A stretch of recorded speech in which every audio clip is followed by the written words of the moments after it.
Is about Easter and the death and resurrection of Jesus Christ. To the world in general, alongside Christmas, Easter is regarded as one of the most important annual Christian festivals, commemorating the death and resurrection of Christ. A whole range of traditional events and practices mark the lead up to and observance of this festival.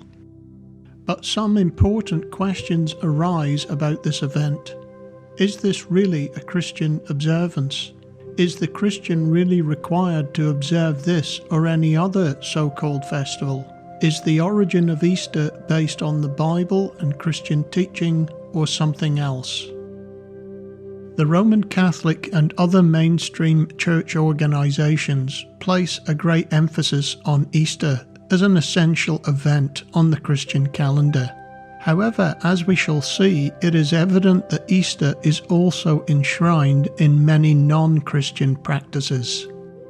The annual pagan festival honouring Ishtar, the goddess of fertility, goes back to ancient times in Mesopotamia, in particular as part of the Babylonian religious system. We shall see that this pagan observance has a lot in common with what many people identify as Easter in professing Christendom today. Even the names Ishtar and Easter share a similarity in composition, as well as a common origin, based on traditional religious teachings handed down many centuries before Christianity. Some of the Easter traditions that have developed in Roman Catholicism have more in common with pagan ritual and belief than any basis in the Bible. The following are some examples. Here we see eggs dyed red, adorned with the sign of the cross. On the right, the painted eggs are under the embrace of the Easter bunny, a subject that we will come to shortly. It is not uncommon to see eggs with religious icons, mostly depicting Mary and the child Jesus. Others depict the suffering Christ. This Fabergé egg is one of several exhibited in the Vatican Museum. The modern Easter egg, especially the chocolate variety, is perhaps one of the most obvious associations with Easter. This has absolutely no connection with Christ at all.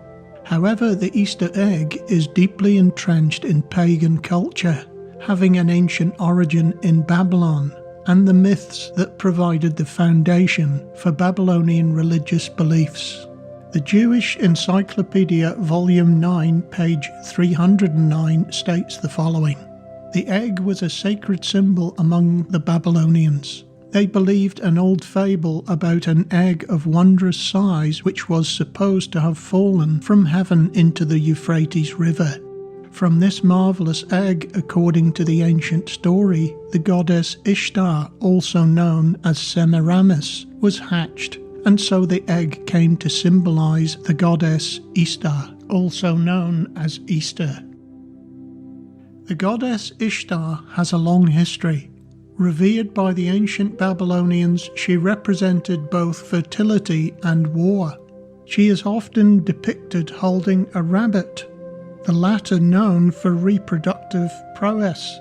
We note the common saying even used today, breeding like rabbits. The Ishtar Gate is reconstructed in the Berlin Museum in Germany and honours the goddess. This was the main gate into the ancient city of Babylon, a city representing the very antithesis of the true and only God, the God of the Bible, and the true message of Christianity. The same Ishtar was also known by many as the Queen of the Night, as shown in the exhibits that can be seen today in the British Museum in London. From Babylon, the worship of the goddess figure migrated to Egypt as Isis, then into Israel as Ashtaroth, resulting in the downfall of Israel. In Greece, she was known as Artemis, depicted as a huntress. The same goddess was known as Diana to the Romans. She became the principal idol in the city of Ephesus. The Anglo-Saxons adopted the same fertility goddess and called her Ishtar, a word that has developed into the English word Easter, and the same word forms the name given to the female hormone, estrogen. The Roman Catholic Church has assimilated this same goddess, transforming her identity from the original Ishtar of Babylon into the Virgin Mary, whom they refer to as the Mother of God, a term completely incompatible with the Bible, for God has no mother or father, he is eternal and self-existing. The Encyclopaedia Britannica 14th edition, volume 2, page 859 comments on Easter as follows.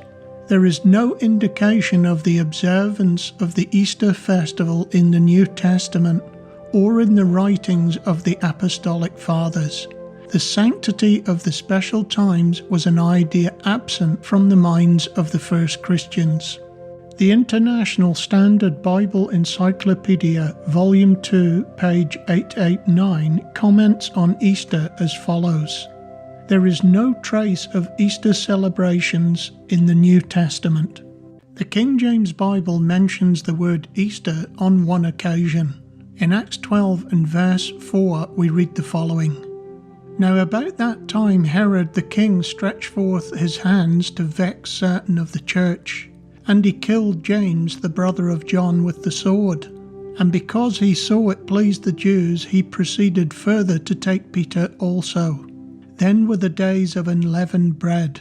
And when he had apprehended him, he put him in prison, and delivered him to 4 quaternions of soldiers to keep him, intending after Easter to bring him forth to the people. In this instance, the word Easter has been translated from the original Greek word Pascha. Strong's Greek dictionary correctly renders this word as Passover. Since Herod was a Jew, it would be more appropriate to render the word Pascha as Passover, as the Jews do not observe Easter. This was probably included by the English translators to align with traditional religious thinking prevalent at the time of translation. Nominal Christianity centers Easter celebrations around the death and resurrection of Jesus. Jesus clearly stated exactly how his death and resurrection would take place, in exact fulfillment of the sign of the prophet Jonah. We read in Matthew 12 and verse 40, For as Jonas was 3 days and 3 nights in the whale's belly, so shall the Son of Man be 3 days and 3 nights in the heart of the earth. The emphasis twice mentioned was 3 days and 3 nights. This means 3 24-hour days. In the Hebrew or Jewish calendar, a day is defined as 12 hours and a night as 12 hours. Jesus emphasized days and nights to clearly signify 3 24-hour periods. Roman Catholic teaching on the resurrection is that Jesus was crucified at the 9th hour, which is 3 p.m. on Friday, so-called Good Friday. He was buried on Friday p.m. He rose again on Sunday at dawn. Commencing from Friday p.m. to Saturday p.m., we have 1 day and 1 night. From Saturday p.m. to Sunday morning is 1 night. This gives a total of 1 day and 2 nights. So we see that according to this teaching, 2 days and 1 night are missing. When we examine the total time according to official Roman Catholic doctrine, it simply does not measure up to the 3 days and 3 nights as stated by Jesus. So what is the real timing? We read in the Gospel of Mark chapter 16 verses 2 to 7. And very early in the morning the first day of the week they came unto the sepulchre at the rising of the sun. And when they looked, they saw that the stone was rolled away, for it was very great. And entering into the sepulchre, they saw a young man sitting on the right side, clothed in a long white garment, and they were affrighted.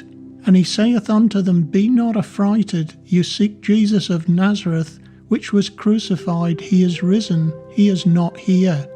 Behold the place where they laid him. But go your way, tell his disciples and Peter that he goeth before you into Galilee. There shall you see him, as he said unto you. So we know that Jesus had already risen before dawn, that is the rising of the sun, on the first day of the week, that is the Sunday. In the Hebrew or Jewish calendar, before sunrise, that is before dawn, was considered part of what we would now class as the previous night. The Jewish day commenced at 6 a.m. So Jesus rose on what would have been considered then as the Saturday night. This would mean that Jesus was most likely actually crucified and buried on Wednesday evening. In the light of this information, let's examine the 3 days and 3 nights further. We read a parallel account in the Gospel of John chapter 20 verses 1 to 2. The first day of the week cometh Mary Magdalene early, when it was yet dark, unto the sepulchre, and seeth the stone taken away from the sepulchre. Then she runneth, and cometh to Simon Peter, and to the other disciple whom Jesus loved, and saith unto them, They have taken away the Lord out of the sepulchre, and we know not where they have laid him. So we see that even before dawn, Jesus was no longer in the grave. Again, this would place the actual resurrection prior to the beginning of the first day of the week. It would have taken place on the Saturday and not the Sunday. So let's now look at the timeline according to the Bible record. Jesus was crucified at the 9th hour, that's 3 p.m. on Wednesday. This would mean that he was buried sometime on Wednesday p.m. That week there was an additional Sabbath, a high Sabbath, on the Thursday. So Jesus would definitely have been buried in advance of that, as it was unlawful to touch a dead body on the Sabbath. Now, Wednesday p.m. to Thursday p.m. on the high Sabbath is 1 day and 1 night. Thursday p.m. to Friday p.m. totals 2 days and 2 nights. Friday p.m. to Saturday p.m., the regular Sabbath, gives a total of 3 days and 3 nights. This would be correct, seeing Jesus had already risen before dawn on the Sunday. Moreover, in Daniel's 70 weeks prophecy, recorded in Daniel chapter 9 and verse 27, Messiah would be cut off in the midst of the week. We know that this primarily refers to the midst of the week of 7 years, that is, after 3.5 years. However, it may well also be significant that Jesus was actually cut off in the midst, the very middle of the normal week of 7 days, namely on the Wednesday.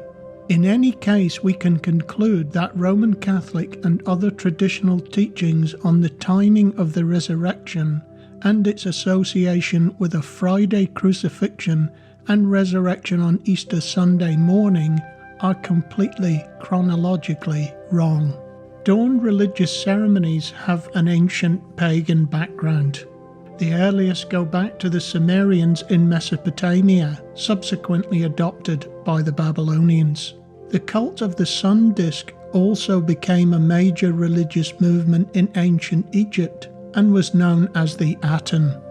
This cultic practice continues today, for example in the Japanese national religion of Shinto, in which many temples and shrines are dedicated to the rising sun, with ceremonies taking place at dawn. Indeed, the national symbol for Japan is the sun, and in particular, the rising sun. Veneration of the sun has also become a major part of Roman Catholic practice. The monstrance, which is an ornamental sunburst image, is central to the celebration of the Catholic Mass, especially on Easter Sunday when dawn services are held, with the highlight being the adoration, that is the worship, of the Blessed Sacrament of the Host. The host is the wafer, resembling the sun disk as previously used in ancient Babylon and Egypt, which Roman Catholics believe is transformed into the actual body of Christ by the officiating priest. This is 0% Christian and 100% pagan and antichrist. In the Old Testament, God showed the prophet Ezekiel the abominable practices being carried out by the idolatrous Judahites who had turned away from God. They turned their back on God and worshipped towards the sun, copying the idolatry of the Babylonians. We read in Ezekiel 8 and verse 16, "And he brought me into the inner court of the Lord's house, and behold, at the door of the temple of the Lord, between the porch and the altar, were about 25 men, with their backs toward the temple of the Lord, and their faces toward the east, and they worshipped the sun toward the east." Significantly, they turned to the east. That is, this was in effect Easter worship. What made this more of an effrontery to the Lord was that they'd done this in the inner court of God's temple. The Lord would eventually judge these idolaters by sending the Babylonians, whose worship they were copying, to destroy the city of Jerusalem and the temple in 586 BC, and to carry away the people of Judah to the city of Babylon. Their idolatry resulted in their demise, an object lesson not to be forgotten in this 21st century. History reveals that the observance of Easter as a so-called Christian festival was instigated by the Roman Emperor Constantine at the Council of Nicaea in 325 AD, almost 300 years after the death and resurrection of Christ. The original early church never observed any such events. In effect, this was a politico-religious move to combine what was long-established traditional pagan Roman practice with what would become Roman Catholicism. However, we shall see how the Roman Catholic calendar has become aligned with the festivals and rituals of the pagan Wiccan calendar. The pagan Wiccan and the Roman Catholic calendars bear a remarkable correspondence in their annual festivals, and they both follow the appearance of the sun as the solar deity. Starting from the 12 o'clock position on the diagram and moving clockwise, it starts with Yule, the winter solstice on the Wiccan calendar, which Catholicism has simply translated into Christmas. Breed or midwinter corresponds to St. Valentine's Day. Ostara, which marks the spring equinox, simply becomes Easter. Beltane or May Day corresponds to the Catholic crowning of Mary as the Queen of Heaven, the same title as the Babylonian goddess Ishtar. Midsummer or the summer solstice, Liha, becomes St. John's Day. The pagan Lammas or Lunusa becomes Harvest Festival. Mabon, which takes place at mid-autumn or the autumnal equinox, becomes Michaelmas, and Halloween, that is the hallowed evening which honours the souls of the dead, becomes All Souls Day. And so we have a complete pagan year dominated by anti-Christian observances and the corresponding observances in the Roman Catholic calendar. There is absolutely no association with Christ and his church in any of these festivals.